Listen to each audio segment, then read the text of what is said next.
ganap nga, ikikwento ko naman sa inyo ngayon ang nangyari nga nung pangalawang araw nga ng taping namin. From Pulilan, Bulacan nga, nagbiyahe nga kami papunta ng Cavite dahil dito nga yun gagawin. Sobrang antok pa nga ako ng mga time na yan dahil kulang na kulang talaga ako sa tulog. Pero pagdating nga namin doon, inayusan na nga nila kami. Pero ito na nga yung last na araw na magte-taping kami at konti na nga lang yung masyadong gagawin namin ngayon. Feeling ko hindi masyadong nakakapagod at mas maaga nga kaming matatapos. Maayusan na nga kami, mga bandang tanghali nga nung lumabas ako. Diyos ko, napakainit. Pero sabi ko nga sa inyo, bawal tayo magreklamo. Hindi ko pa siya kasing kutis. Nakshoot ha? Pagdating nga namin doon, isasalang na nga kami agad dahil kabisado naman na nga namin yung mga script nga na binigay sa amin. Actually guys, nung araw na to, sobrang naging komportable na ako sa mga kasama ko dahil syempre nakasama ko na nga sila nung unang araw ng taping. Syempre, wala naman nagbago sa karakter ko dito. Masama pa rin ang ugali ko. At noong mga time nga na sinushoot namin itong eksena sa pool, Diyos ko, nakatirik nga ang araw sa amin. Kaya naman kailangan talaga namin galingan ng hindi nga kami mag-ulit-ulit. At Diyos ko, kahit medyo labag nga sa loob ko na manulak ng artista sa pool, wala naman ako magagawa at baka ma-award tayo ni Direk.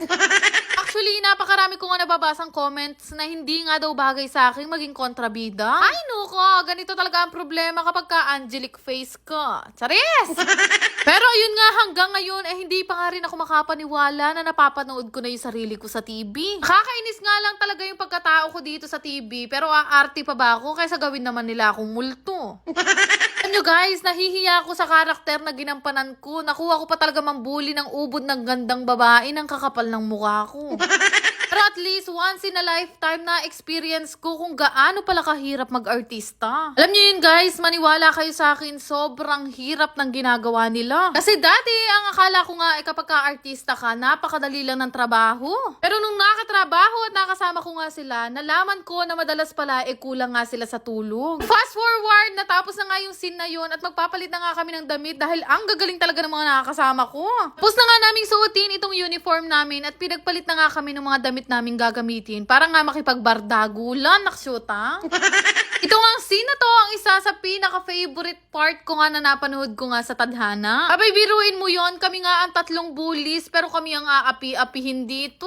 Ito nga ang scene na to, ang first time na makakasama ko nga si Ate Jelay Andres. At alam nyo ba guys, sa buong buhay ko, never ko pang na-experience makipagsabunutan. Kaya feeling ko, proud na proud sa akin ng mga magulang ko dahil nakuha ko makipagsabunutan sa TV, naksyuta. Ay grabe, hindi nga ako ready sa scene na to, pero syempre, hindi naman tayo magpapatalong mga kapampangan. Kaya lang, ala na ako nga karapat, binuhusan na ako ng tiltila ng fishball, naksyuta.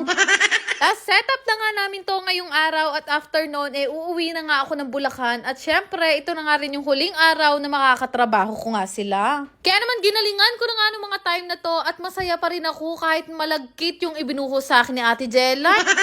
Grabe guys, sobrang lagkit talaga. Tapos sabi ko nga, sana yung gulaman na lang pala yung ibinuho sa akin. Charis! Pero ayun nga, tapos na nga itong set namin na to at pwede na nga kaming umuwi. Pero syempre, gusto ko lang magpasalamat sa lahat ng nakatrabaho ko, sa lahat ng director at sa bumubuo ng tadhana. Isa nga ito sa pinakamasayang nangyari ngayong taon para sa akin. Sana lang talaga meron pang susunod, naksyuta.